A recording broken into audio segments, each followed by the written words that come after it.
Hi guys, ಎಲ್ಲರಿಗೂ ಕೂಡ ನಮಸ್ಕಾರ. ನಾನು ಇವತ್ತೊಂದು ಮಿನಿ ಲಾಗನ್ನು ಮಾಡ್ತಿದ್ದೀನಿ. ಕ್ವಿಕ್ಕಾಗಿ ನನಗೊಂದು ಆ್ಯಶ್ ಶೂಟ್ ಇರೋದ್ರಿಂದ ನಾನು ಕುಂದಾಪುರ ಹೊರಟಿದ್ದೀನಿ.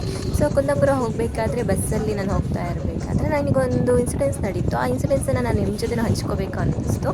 ತುಂಬ ಖುಷಿ ಆಯಿತು. ಜೊತೆಗೆ ಎಲ್ಲ ಬಾಯ್ಸು ಒಂದೇ ಥರ ಇರಲ್ಲ ಅಂತ ನಾನು ಯಾವಾಗಲೂ ಕೂಡ ಅನ್ಕೋತೀನಿ. ಯಾಕಂತ ಹೇಳಿದ್ರೆ ಎಲ್ಲರೂ ಹೆಣ್ಮಕ್ಳಿಗೆ ರೆಸ್ಪೆಕ್ಟ್ ಮಾಡ್ತಾರೆ, ರೆಸ್ಪೆಕ್ಟ್ ಕೊಡ್ತಾರೆ ಕೂಡ. ಹಾಗೆ ನಾನು ಹೋಗ್ತಿರೋ ಬಸ್ಸಲ್ಲಿ ನನ್ನ ಪಕ್ಕದಲ್ಲಿ ಖಾಲಿ ಸೀಟ್ ಇರೋದ್ರಿಂದ ಯಾರೊಬ್ಬರು ಬಾಯ್ಸ್ ಬಂದು ಕೂತ್ಕೊಂಡ್ರು. ಸೊ ನಾನು ಅಂದ್ಕೊಂಡೆ ನನಗೆ ಯಾಕೋ ಅನ್ಕಂಫರ್ಟಬಲ್ ಫೀಲ್ ಆಗುತ್ತೆ ಅಂತ ಅಂದ್ಕೊಂಡೆ.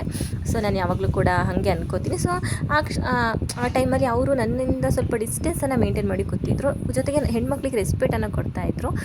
ಅಕಸ್ಮಾತ್ ಬ್ರೇಕ್ ಹೊಡೆದಾಗ ಏನಾದರೂ ಟಚ್ ಮಾಡೋದು ಅದೆಲ್ಲ ಮಾಡೋರು. ಬಟ್ ತುಂಬ ರೆಸ್ಪೆಕ್ಟ್ ಕೊಟ್ಟು ಒಂದು ಎಷ್ಟು ನನಗಂತೂ ಕಂಫರ್ಟಬಲಾಗಿ ನಾನು ಕೂತ್ಕೊಂಡ್ಬಿಟ್ಟೆ. ಅಷ್ಟು ಕೂಡ ಅವರು ಡಿಸ್ಟೆನ್ಸ್ ಮೇಂಟೈನ್ ಮಾಡಿ ಕೂತಿದ್ರು. ಅವಾಗ ಅನ್ನಿಸ್ತು ಎಲ್ಲರೂ ಕೂಡ ಹೆಣ್ಮಕ್ಳಿಗೆ ರೆಸ್ಪೆಕ್ಟ್ ಕೊಡ್ತಾರೆ ಅಂತ ಹೇಳ್ಬಿಟ್ಟು.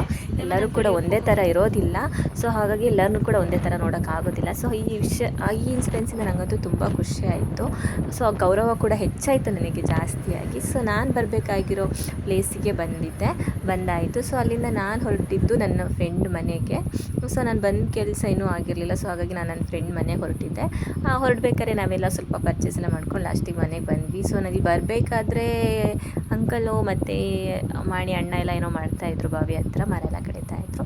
ಸೊ ಅದನ್ನೆಲ್ಲ ನೋಡಿಕೊಂಡು ಈ ಮಿನಿಲಾಗನ ಇವತ್ತಿಗೆ ಇಲ್ಲಿಗೆ ಎಂಡ್ ಮಾಡ್ತಾ ಇದ್ದೇನೆ. ಸೊ ನಿಮಗೆಲ್ಲರಿಗೂ ಇಷ್ಟ ಆಗಿದೆ ಅಂತ ಅಂದ್ಕೋತೀನಿ. ಸೊ ಎಲ್ಲರಿಗೂ